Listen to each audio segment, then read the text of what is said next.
All right, good evening, everybody. Great to see you tonight. I'm going to use my adjustable stand here, thanks to Cornelius. So, we had a great camp this past week, our university camp. We met here at this place, and the three American teams came, and our friends from Word of Life, we all joined together, had an amazing time, and really got to share the gospel very personally, very deeply with a number of students. It was very encouraging for all of us. So thank you for praying for that. This next week is our Vacation Bible School. So the three teams that were here boarded a plane yesterday. They're back in America now. And two more teams arrived yesterday morning. And they're here. Now they were at TIFF North this morning, and they've been preparing all afternoon to start the VBS tomorrow at morning. So they won't be joining us tonight. But please be praying for them. And if you are still interested in maybe volunteering or helping out, I will connect you to Krista after the service tonight, and you can do that. I know we have a number of guests with us tonight, some from abroad and some from here and locally. And I just want to say very warm welcome to you. We're really glad that you're here. Thankful to have this time to share with you. And I pray that you will be blessed tonight and receive whatever the Lord has for you. We are going to celebrate communion tonight at the end of the sermon, so let's all be mindful of that, and I'll say more about that when we get to that point. We are in our third week of our 6-week series in the book of Joshua, and tonight we come to the Jordan River, Joshua 3 and 4. And so, it's a really amazing place. So let's just remind ourselves where we've been. Joshua Moses died, and then the Lord anointed Joshua as the leader of Israel. Not really Moses' replacement, but the next one. And so Moses really carried the people out of Egypt into the wilderness through the Red Sea, and they were delivered, and they walked in the wilderness for 40 years because of their sin. And now that generation is dead, except for Joshua and a couple of other people, and they have gone now. And then last week we looked at Joshua sent spies into the city of Jericho. It's the first city they're going to encounter across the Jordan. And so they met Rahab, the prostitute, only we're not going to call her that anymore. She's Rahab, the great-great-great-grandmother of Jesus, right? She got a new name, a new identity.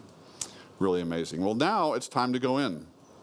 It's time to enter the land and finally begin to receive the promise that God has given them. And honestly, there's so many wonderful images as we think about what is happening in the Bible. And so one of those images is God, as he saves and redeems us, obviously, he brings us out of slavery. He rescues us. He does an amazing, miraculous work. And then we get brought into rest, but the promised land is full of bad things. It's full of enemies and cities and things they have to fight. And honestly, that's a little bit true for us here, right? We're brought in, but we still have battles to fight. And so we're going to learn next week a little bit more over the last couple of weeks. We're going to talk a lot about how do we fight those battles, or better yet, who fights those battles. All right.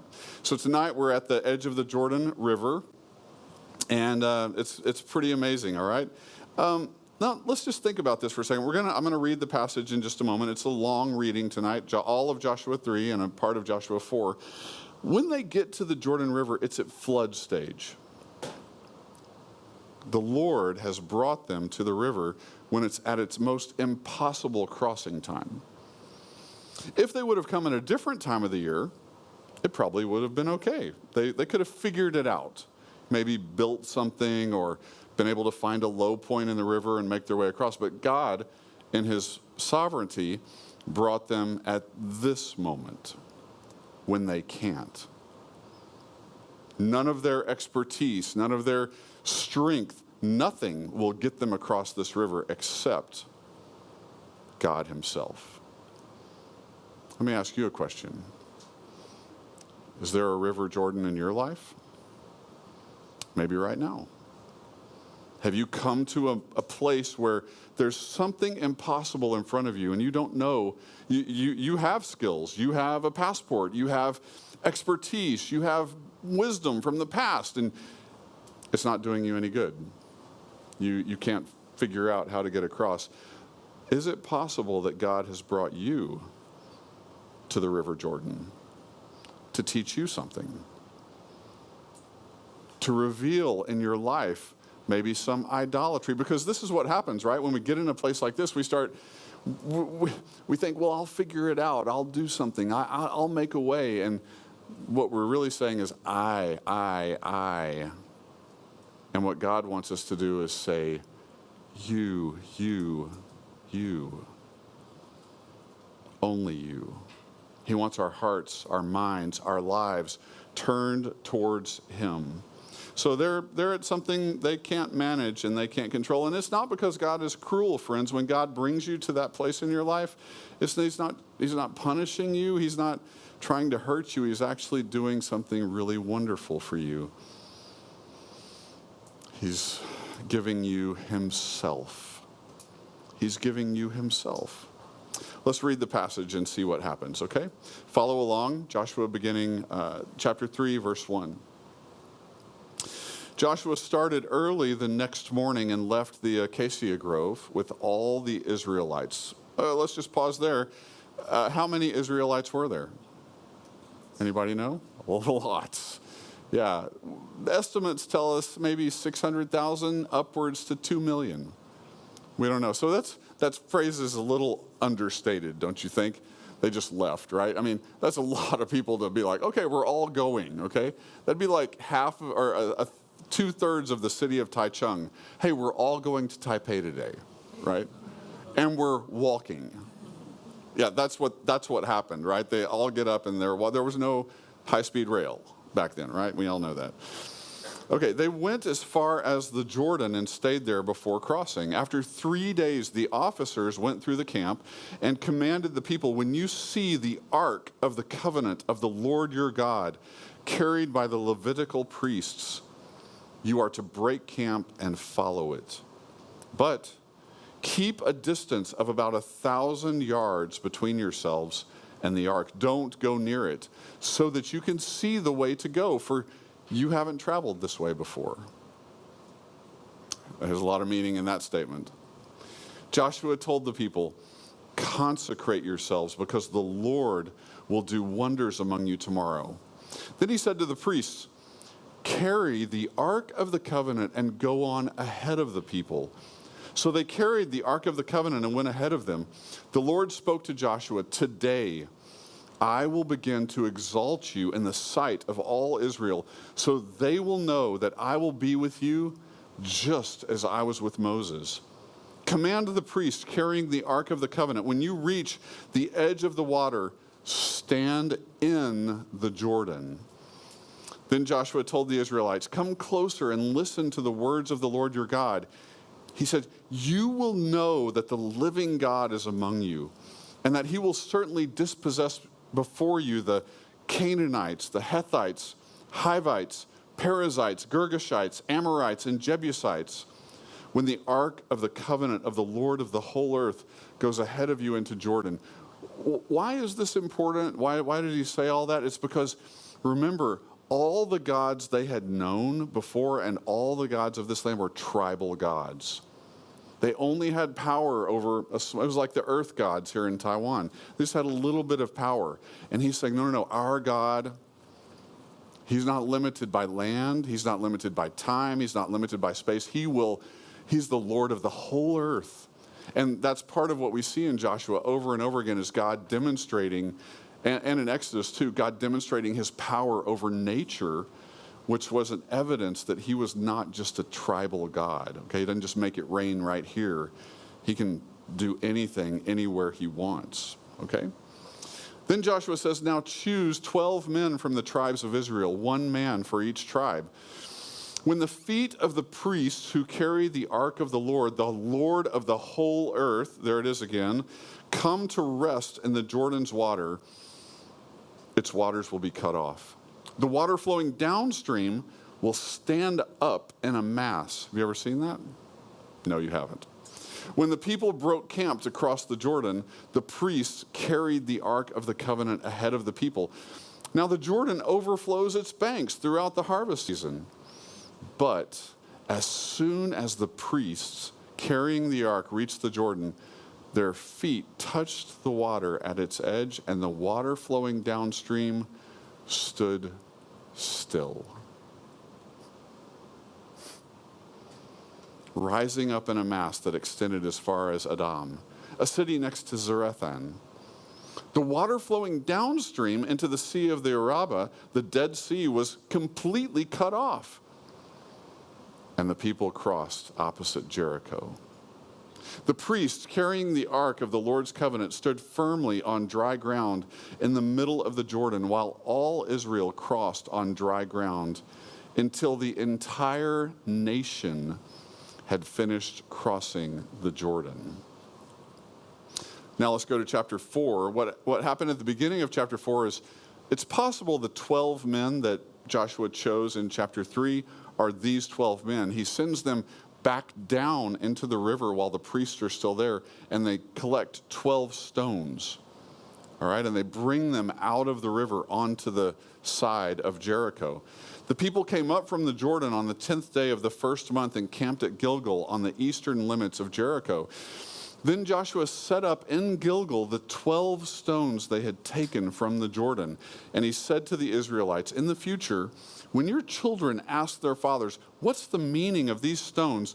You should tell your children, Israel crossed the Jordan on dry ground. For the Lord your God dried up the water of the Jordan before you until you had crossed over, just as the Lord your God did to the Red Sea, which he dried up before us until we had crossed over.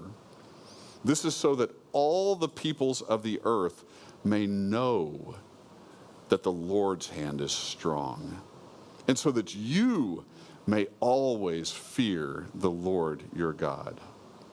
This is God's holy word. All right, what can we learn today? What can we learn?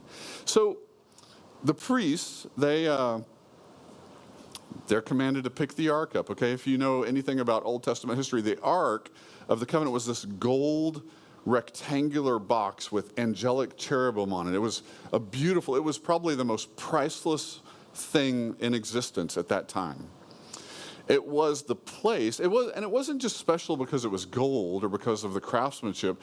It was special because of what? It represented God's covenant and his presence. Wherever the ark was, God was, the presence of God. So when the priests pick up that ark to carry it, what they're basically saying is God is going before us. He's with us. Now, as best we can tell from the Old Testament, generally it was about 4 people who carried the ark, 2 in the front and 2 in the back. I want you to just think about this for a second. Okay, Cornelius, if you were one of the carriers and Joshua told you, hey, pick this up and walk into the flooded river, what would you be thinking? Okay, can you imagine? Probably maybe a couple of the guys were like, oh yeah, it's gonna get real. Like maybe they didn't say that, but like this something, God's gonna do something great. And then Cornelius would be on the other side. Oh no, this is bad. This is real bad. You see, strong faith and weak faith, we've talked about this before. It didn't matter, did it? Because what's faith about? It's not about how you feel or how strong your faith is. It's about how strong what your faith is in. And if God was with them, there was no problem. Everybody was fine. And as soon as their feet touched the water, can you imagine? I mean, it's got to be just a minute. Not before. No, there was no preview like, as they approached, like in the movies, like the water kind of moves back. No, it's just flowing. They had to physically take the step into the water, and then whatever happened. I would love to. I hope God has like some kind of video recordings in heaven so we can go back and witness these things, right? I'm sure it'll be better than video, but whatever, triple HD or something like that. It's funny, in our lives, when God brings us to the river, I think what we really wish is that God would give us a little bit of a sign that things are going to be okay. Right? It's like we know this is the step of obedience I'm supposed to take. And so we're like, oh, God, can you just show me everything's going to be okay? Is everything going to be okay? We kind of throw the fleece out, so to speak. That's an Old Testament reference. We're like, if I could just have a sign. And God, honestly, most of the time, if he's bringing us to the river, he's not actually going to do that because he wants our faith to grow. He wants us to trust him. And so what he's waiting for is for us to obey, to do what he's asked us to do. Friend, if God is asking you to do something tonight, obey him. He will come through. He will, whatever that looks like. Now, let's talk about this for a second. Just because you're at a dead end doesn't mean it's a dead end that God has brought you to. Right? Sometimes we're at dead ends because of our sin. Sometimes we're at dead ends because of our stupidity or our foolishness. And it doesn't in any way lessen the fact that God is still with us, and he will help us. But I'm talking about the particular dead end where God is trying to teach you something about your faith, and you arrive there because he brought you there, not because you took yourself there. All right, I've taken myself to plenty of dead ends in my life. Cornelius, how many of you run into? You're on the front row tonight, so you're going to get it, all right? So once a month. Wow, that's pretty often. Okay, well, yeah. All right. Well, here's the bottom line. We are not going to get across the water by mastering it. We're going to get across the water by following the master. All right? We have to follow the master of the waters. We're not the master of the waters. That's how it works. All right.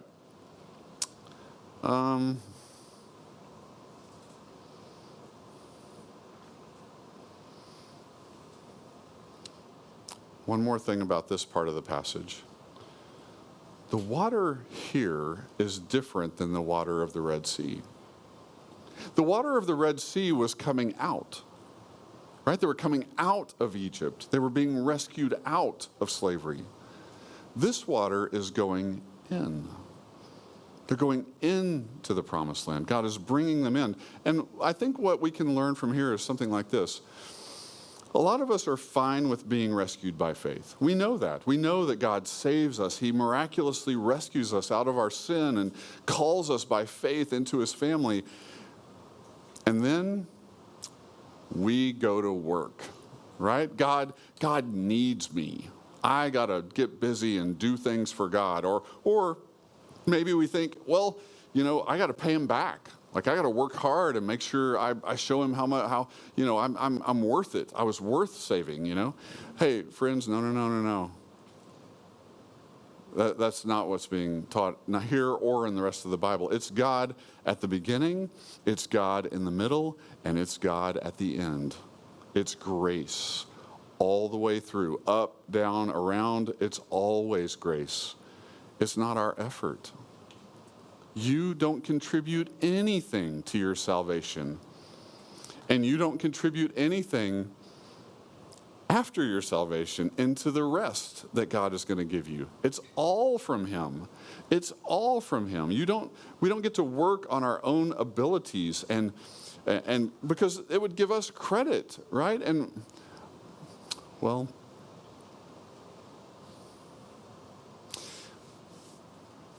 it's grace. The Jordan River is pretty prominent in the Bible, right? You know that, if you studied the Bible at all. If you don't, let me share another interesting fact with you. A few hundred years later, 1,000 years or so, another Joshua is going to come to this river. The greater Joshua, Jesus Christ. And he's going to go down into the river as well and come out. he's going to be baptized. He's going to be baptized in the river. And that is going to begin his ministry of bringing us into the rest that he's promised. That's how we get in, because of what he has done for us, not what we do for ourselves. And how does that work? It works like this, because when Jesus went to the cross,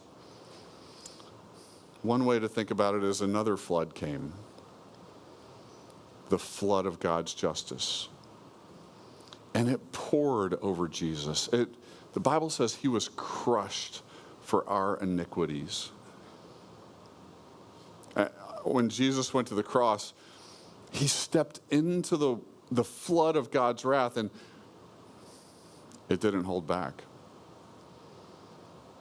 It poured over him so that you could be poured over with the flood of God's grace. That's what God has done for you. That's what Jesus Christ has done for you. Every sinful word, every sinful thought, every sinful deed, every sinful desire, Jesus was crushed in that overwhelming flood for our sins. You see, Jesus didn't come and say, well, here, I'll give you a boat and we'll cross the river. He didn't come and say, well, here's the instructions for how to build a boat to cross the river. He went into the river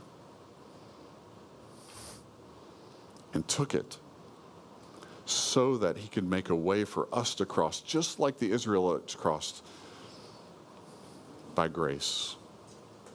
That's what he did. That's what the cross is. He paid the debt. He canceled the curse. He did what we could never do. Do you have that mercy today? Have you received it? Is it true for you? Can you feel that?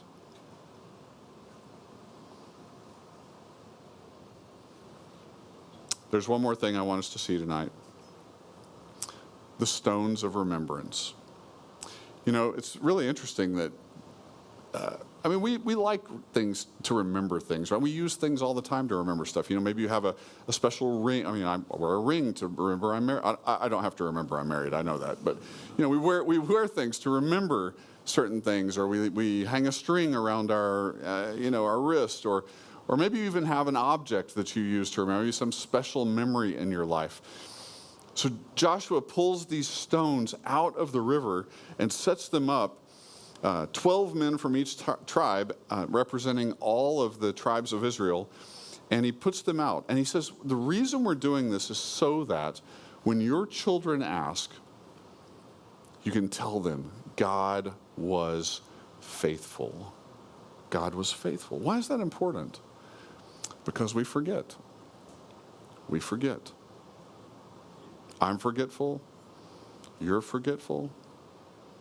We forget God's grace. We forget the good things that he does to us. That's why we need to tell those things. Okay? When God does something in your life, when he comes through, when your faith and God's power come together and God does something that you couldn't have done for yourself, you need to remember that and you need to share it.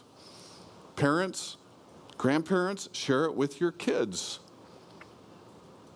Friends, share it with each other. Church, talk about it with each other. Let's remind each other of how good God is. We need to hear that. We need our own way of remembering, right? Now here's what we need to see. When Jesus goes down into the flood of God's wrath, he doesn't bring out a stone. He comes out a stone. What does the Bible say? He is the rock of our salvation. We don't carry a stone to remember Jesus. We carry him. He's with us. He gave us himself to remember. The rock is with you. And you can count on it. You can lean on it. You can remember. And so we remember what he did for us on the cross and his death and resurrection. We remember his life. And then we remember the things that he does right now. I mean, I can look around this room and I know a lot of your stories, and I know how God has worked in your life. I know what God has done. I'm just going to tell one right now. Cheryl Robbins back here, I actually hadn't heard her story. Do you guys know how Cheryl got saved? This is crazy, friends.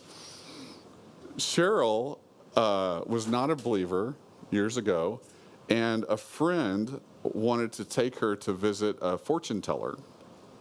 Wanted her to go to see Madzu and a fortune teller. And so Cheryl goes to see this. She had also at the time been invited by some other people to come to church, but she hadn't gone. And she goes to see this fortune teller, and the fortune teller looks at her and says, "You don't belong here. You belong with Jesus. You need to go to church." That's a story that needs to be told, right? Well, I told it. So, yeah. I mean, tell the stories of God's grace, how he rescues us, how he saves us, the things that he does. He's with us. All right. What does it mean? Okay, what do we do with this? All right. Number one, there are going to be times in your life where you find yourself at an impossible place. Maybe you're there tonight, today. If you're not there today, you will be at some point. You're going to come to that impossible place. You must remember God has not abandoned you. He's not left you. He's not just like, oh, good luck with that. Okay, no, God doesn't do that. He's with you. He's with you. The flooded Jordan was not a sign that God had made a mistake. You know, it'd be easy to look at that and say, well, why didn't he bring them at a different time of the year, right, Robert? I mean, why not come earlier or later? With 2 million people, it had to be slow getting there. Like, slow down a little bit or speed up or whatever, you know. But no. God had them there right at the moment that they needed to be there. Sure, they could have waited and done it themselves. And then what would we have? And God wouldn't have gotten the glory. You see, if you will take that step of obedience, God will get the glory and you will get the good. God will get the glory and you will get the good. All right, second, stop trying to get yourself across. Some of you are there and you're just trying to figure things out. You're like, I'm going to figure this out. I'm going to get myself over the river. All right? You're working it out. You got a plan, you know, you're scheming and all that stuff. Just stop. Stop. Obey. Just obey. Whatever God has asked you to do, obey. And you see, the great thing about Jesus is because he's already gone across, that means he can lead us. He can lead us. He's capable. He's more than capable. You know, if you're here tonight and you're not a believer yet, you're not yet a Christian, this is the difference between Christianity and every other system in the world, whether you're looking at a religious system or even the atheistic system. What's the difference? Here it is. The gospel says, here is what is done. Here's what is done for you. Every other system in the world, including atheism, agnosticism, Buddhism, Taoism, you name it, says this. This is what you must do. Which one would you like? I mean, which one would you prefer? I'm going with this one. I have gone with this one. Jesus has done it. He has done it. Now, all right.